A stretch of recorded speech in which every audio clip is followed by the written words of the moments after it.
Сәлем баршаңызға, сіздермен асқабақтан жасалатын десерт дайындаймыз. Ыдысымызға асқабақтарды турап, видеодағыдай көрсетілгендей көлемде тураймыз да барлығын саламыз.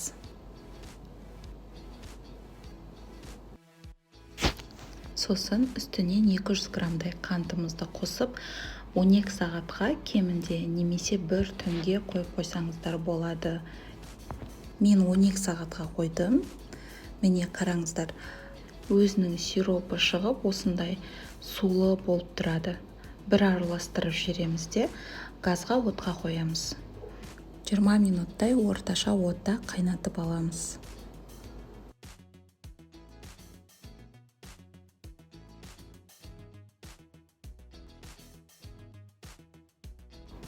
Қайнаған соң қарасаңыздар, мына видеода көрсетілгендей жұмсарып, өзі білініп тұрады піскені.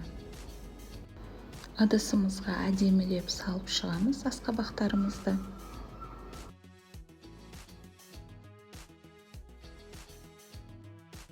Кейін бетінен асқабақтың сиропын кішкене құйып шығамыз. Және де бетіне сәндік ретінде қалаған жаңғақтарыңызды, мейіздеріңізді қоссаңыздар да болады. Мен жержаңғақ қосып шықтым. Мінекей, біздің асқабақтан жасалатын десертіміз дайын. Ас болсын, өте дәмді әрі өте оңай.